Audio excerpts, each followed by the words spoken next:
Alright guys, so welcome back to the second video.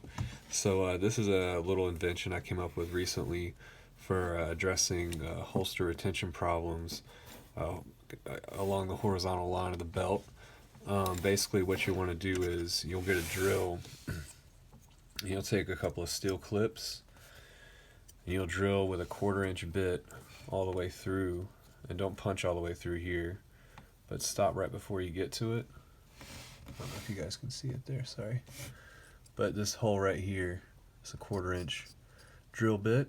Punch it, stop before you hit this one, and flip over and do the same thing here with a 1/4 inch bit. And push it all the way through, but don't go through the other side of the clip. And I actually had to put these in my vise clamp and tighten these back down. So you guys might have to do that too when you're done doing that. So you'll do that to 2 clips. You can get them for $4 or $5 off Alien Gear or any of those manufacturers that do the IWB pancake holsters. And then what you want to do is you want to take some 1/4 inch screws here. These are zinc plated, doesn't really matter, but you're going to want to cut them so that they don't go all the way to the end of the clip there, because otherwise it's going to snag your belt and you're not going to like wearing it. Alright, so you're going to cut these down. I think I took about 1/8 of an inch off. I placed them in the vise clamp and just used the hacksaw with some synthetic gun oil, and it seemed to get it off there pretty quickly. And then I smoothed it off with a Dremel conical bit, and then polished it and sanded it. And then you'll want to take 2 1/4 inch washers. I think they're about 1/8 of an inch thick each. And you'll want to connect them with some JB Weld for steel, and then also put the white hardener solution on there and let that sit in the vise clamp for about 24 hours, and you'll take them out. They're going to create the space on the clip so that the lag screw here doesn't punch too far into the clip, preventing you from getting a secure access on your belt. And then you'll want to take, these are some automotive locking pieces for a 1/4 inch screw, and then you'll want to also shave them down about 1/8 of an inch so that they fit just underneath this clip right here. See, it can move around in there. That's what you want.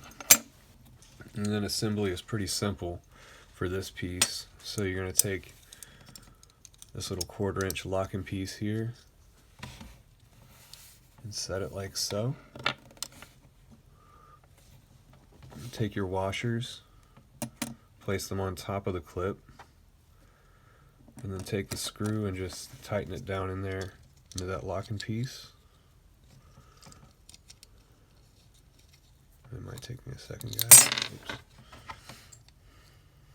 But this is a pretty good system. I tested it at the range last Friday, and it worked well. My holster didn't move up from the 3 and 4 o'clock position to the 2 o'clock position, and then sometimes I even had it come as close as damn near 1 o'clock. So you want to make sure that doesn't happen, so you can get that consistent draw each time. So I'll do this other piece here. And the gun that I tested with it was a Taurus 605 that you might have seen in the previous video. That's kind of my current EDC. It's been for a little bit. I got it on Arms List through a couple of trades. And it shoots pretty well. The holster was a Cloak Tuck by Alien Gear. I just replaced the steel clips with these that were on it. And so what you want to do is, once these guys are attached to your holster, you'll put on your belt. And what I have here is some eyelets from Walmart and a $10 belt. You just punch through with a this looks like about a 3/8 inch drill bit. Take some JB Weld, and you want to clamp the eyelets down. I put mine in the vise clamp, and then I use some crimpers to kind of spread the opposite side eyelet onto this one. And then you put your JB Weld inside, let it sit in the clamp for 24 hours. And you want to make sure before you even do all that that you've got the correct spacing.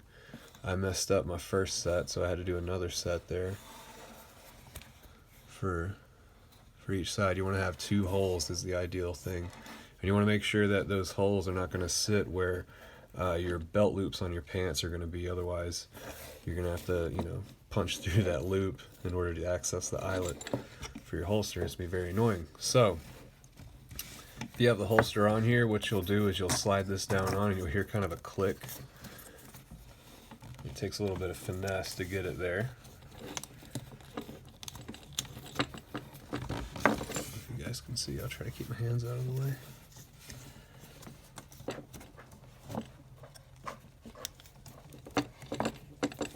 Let's see here, I might have to try the other eyelet.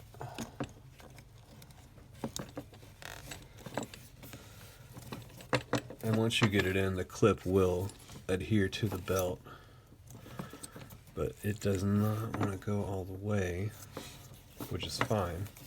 But basically what you'll have to do is bore out that eyelet ever so slightly, and it'll be just fine. But this thing is not going to go anywhere once it's inside of that eyelet.